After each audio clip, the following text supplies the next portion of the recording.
حضرت حذیفہ بن یمان رضی اللہ تعالیٰ عنہ روایت کرتے ہیں، حضرت حذیفہ حضور کے رازدان تھے۔ آقا کریم نے بھی صحابہ کو کیا کیا اعزاز دیے ہوئے تھے۔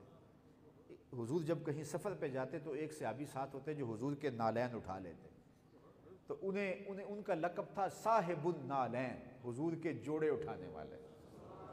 ایک صحابی تھے حضور کا تکیہ اٹھا لیتے، حضور بیٹھتے تو وہ تکیہ رکھ دیتے، انہیں کہا جاتا صاحب الوسادہ۔ ایک صحابی تھے وہ حضور کا عصا اٹھا لیتے تو انہیں کہتے صاحب العصا۔ حضرت انس رضی اللہ تعالیٰ عنہ ہیں خادم و رسول اللہ صلی اللہ علیہ وسلم۔ حضرت حذیفہ کی شان کیا ہے؟ صاحب و سر رسول اللہ صلی اللہ علیہ وسلم، حضور کے رازدان۔ حضور نے کوئی راز کی بات کہنی ہوتی تو حضرت حذیفہ کے کان میں کہتے۔ تو حضرت حذیفہ کا گھر مسجد نبوی سے کچھ فاصلے پر تھا، دن کی نمازوں میں حاضری ہو جاتی، لیکن شام کی نمازوں میں ذرا مسئلہ ہوتا، چونکہ والدہ بوڑھی بھی تھی اور بیمار بھی تھی، ان کی خدمت میں رہنا بڑا ضروری تھا۔ تو کہتے ہیں کہ میں ایک دن اپنی امی سے اجازت لی، امی اگر آپ مجھے اجازت دیں تو میں حضور کے پیچھے مغرب کی نماز نہ پڑھوں، چونکہ جی چاہتا تھا حضور کی قرات سنیں۔ کوئی اچھا پڑھنے والا ہو قاری تو لوگ دور دور سے آتے ہیں نا سننے کے لیے، تو جب صاحب قرآن خود قرآن پڑھتے ہوں گے تو پھر تو رنگ ہی کوئی اور ہوتا ہوگا۔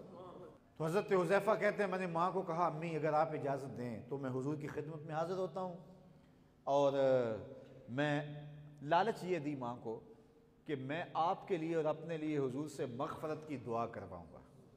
لالچ بڑی اچھی تھی، چونکہ صحابہ اس بات کی شدید آرزو رکھتے تھے کہ حضور دعا کر دیں، انہیں پتہ تھا حضور کے ہاتھ اٹھ جائیں تو خالی نہیں موڑے جائیں۔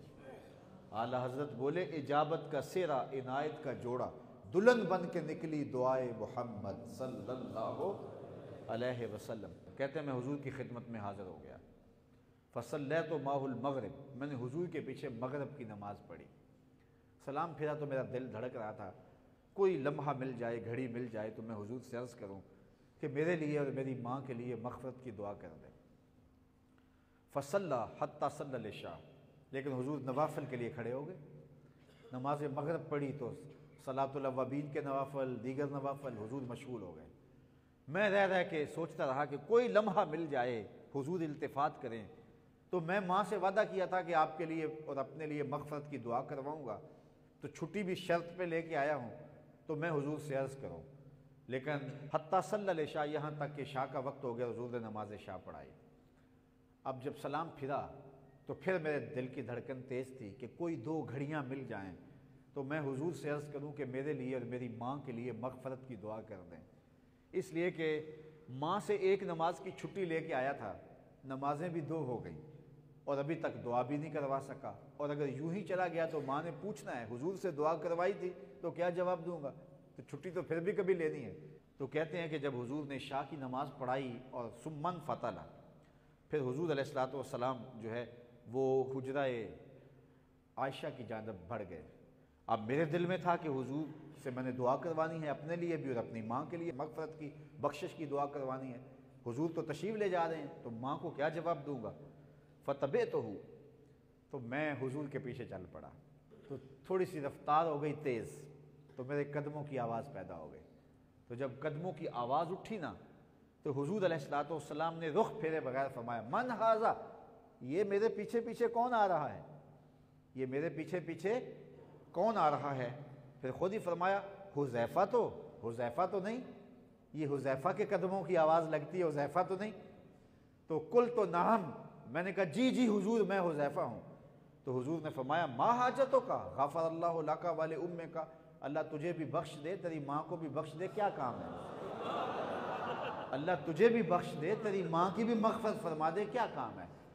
اب حضرت حذیفہ کہتے ہیں جو کام تھا وہ جنبش لب سے پہلے ہی ہو گیا، یہاں تو لفظوں کا سہارا بھی نہیں لینا پڑا۔ اقبال کہتا ہے فروغت صبح آثار و ظہور، چشم تو بی نندائے ما فی الصدور، تیری نظر تو سینوں کے چھپے راز بھی جانتی ہے۔ کہا ما حاجتوں کا غفر اللہ لک ولی امک، اللہ تجھے بخش دے، تیری ماں کو بخش دے، کیا کام ہے؟ تو کام ہو گیا۔ حضور نے فرمایا حذیفہ سنو، یہ فرشتہ میرے پاس کھڑا ہے جو آج کی رات سے قبل دھرتی پر کبھی نہیں آیا، آج پہلی مرتبہ زمین پہ آیا ہے، یہ میرے پاس فرشتہ کھڑا ہے اور آج سے قبل یہ زمین پر کبھی نہیں آیا، کیوں آیا کیوں ہے؟ استاذن ربہ ان یسلم علیہ، یہ دو کام کرنے آیا ہے۔